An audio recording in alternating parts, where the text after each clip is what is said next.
Salut la compagnie, c'est Jules Melon et aujourd'hui dans Rapport Ciné Critique, je sors du ciné. Et là peut-être que c'est une phrase que je dis pour la dernière fois avant quelques semaines, hein, ça dépendra des annonces de ce soir, où je suis allé voir un film sorti aujourd'hui, donc le 5e long métrage de Mae Wen, le best de son nom complet, ADN, avec au casting elle-même, Fanny Ardant, qu'on a toujours plaisir à retrouver, Louis Garrel, Marine Wacht, je sais pas comment on prononce, peu importe. Dylan Robert, qui a été révélé dans Scheherazade il y a 2 ans.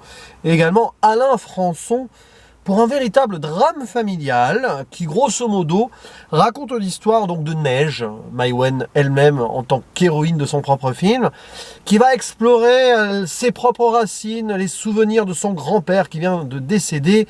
Tout ceci avec une relation familiale assez compliquée avec sa maman, ses frères et sœurs, etc., etc. Bon, c'est compliqué de parler de ce film parce qu'il m'a lessivé.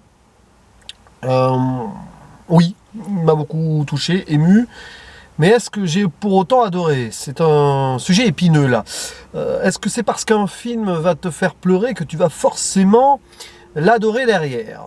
Bon là je fais ça à chaud, donc si ça m'a ému, c'est que forcément ça m'a touché, que ça a réussi son pari. Mais pour autant, le film n'est pas parfait. Mais par contre, bon, je ne sais pas si vous aurez l'occasion d'aller le voir, selon quand les salles seront oui ou non fermées. Mais si vous voulez aller le voir, blindez-vous un petit peu avant. Parce que c'est dur, très très dur, notamment donc sur le plan familial, bon, le décès du grand-père au début, en plus on nous prend le temps de nous le présenter vivant, etc. Et après, voilà, il meurt soudainement.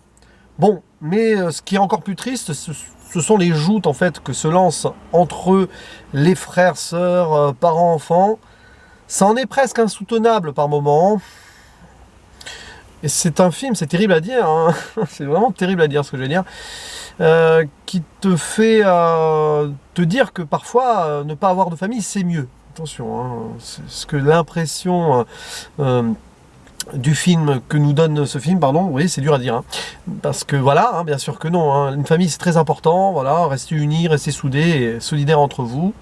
Et ce film nous montre quand même des difficultés de communication, même s'il y a des évolutions dans certaines relations. C'est pas Jojo, clairement. Je vais pas essayer de tout décrire ici, mais entre le père de Neige, qui a été rejeté de tous, qui est un petit peu spécial, le frère, là, toute cette dispute autour du choix du cercueil, de l'enterrement ou de la crémation, etc. Des funérailles, quoi. Ok, puis la mère, donc jouée par, enfin la grand-mère et la mère, enfin bon bref, la fille du grand-père de Neige, donc la mère de Neige. Oui, c'est compliqué parce que vous avez 4 générations un petit peu qui s'entrechoquent. Joué par Fanny Ardant qui est assez névrosée. Neige l'est également, et c'est peut-être pour ça qu'elle en veut à sa mère. Et c'est aussi pour cette raison qu'elle va chercher à savoir d'où elle vient et profondément creuser dans ses racines jusqu'à en faire un test ADN, d'où le titre du film, voilà, etc. Et même plus si affinité, je ne vais pas forcément tout révéler non plus. Et alors, le problème de ce film, c'est qu'il a été construit en tant que drame profond, assez tire-larme, il y a du pathos, c'est quand même bien géré la plupart du temps, mais à un moment tu te dis, waouh, c'est pesant quand même. Et à la rigueur, ça, défaut ou non, ça va dépendre des personnes. Le petit souci du film quand même, c'est que tu as une belle ouverture sur beaucoup de personnages dans les 2 premiers tiers du film, la première moitié du film, et très vite, certains sont expédiés, même sortis de l'équation. Là aussi c'est voulu parce que clairement l'œuvre se recentre sur Neige, mais c'est presque dommage d'avoir présenté autant de personnages pour au final ne les traiter qu'en surface, même si le côté familial global lui est approfondi. Et je ressors de là un petit peu frustré d'une certaine manière. Peut-être que le film aurait dû durer une demi-heure de plus. Après tout, il fait qu'1h30, c'est peu pour un drame familial comme ça, avec beaucoup de portraits, etc. Beaucoup de différences aussi. Ça, c'est fort dans cette famille. Alors, vous avez de tout. Différentes pensées religieuses, différents attachements aux origines.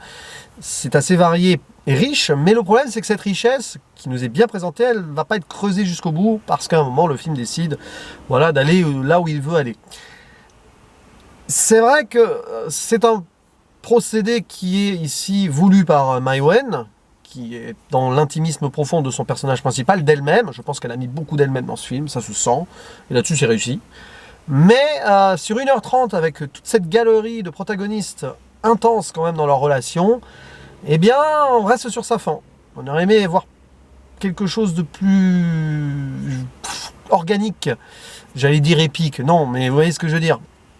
Quelque chose qui va aller plus loin un moment, mais finalement, ça reste centré donc sur quelque chose. Et par rapport au début du film, c'est un peu dommage, il manque un équilibre. Mais par contre, oui, il y a des scènes qui m'ont profondément touché, notamment celle avec le grand-père et le petit-fils joué par Dylan Robert, qui s'appelle Kevin dans le film. Qui est en fait, je crois que c'est son arrière-grand-père du coup, puisque c'est le neveu de Neige, donc c'est son arrière-grand-père, enfin c'est compliqué. Il faudrait un arbre généalogique de ce film pour comprendre tout. Donc il y a ça qui m'a beaucoup touché. La relation générationnelle très intense entre le doyen et le jeunot, un petit peu paumé, cliché des banlieues un petit peu, mais quand même il y a une richesse derrière de malaise social. Bon, là aussi c'est pas assez approfondi. On voit quand même que Maïwenn veut taper un petit peu sur une certaine France aussi. C'est pas trop subtil, mais on voit qu'elle veut dénoncer quelque chose. Aussi, ce qui est bien, c'est qu'elle fait un devoir de mémoire sur les Algériens, la guerre d'Algérie, la mort de certains Algériens en 1961 sur le pont de Neuilly, je crois, en France, en marge donc de certaines manifestations. Donc oui, il y a un devoir de mémoire par rapport au grand-père qui lui a voulu s'intégrer et qui a été le pilier d'une famille, voilà, qu'il a tout sacrifié pour sa famille, et voir, enfin après sa mort, les voir en train de se déchirer, il se retournerait dans sa tombe, ou plutôt dans son cercueil.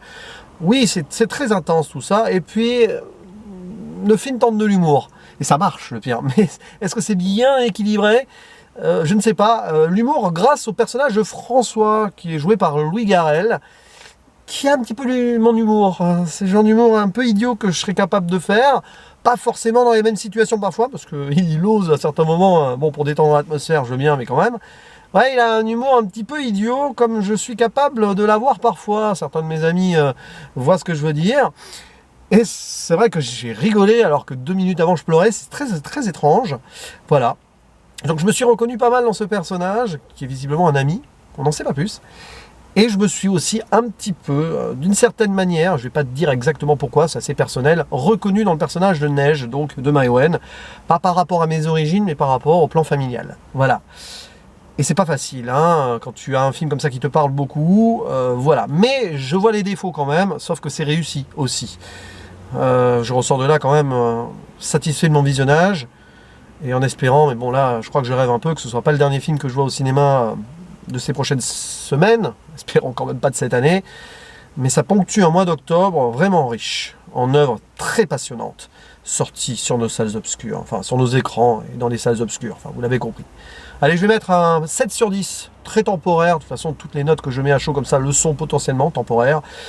Et je vous dis à la prochaine. Ciao!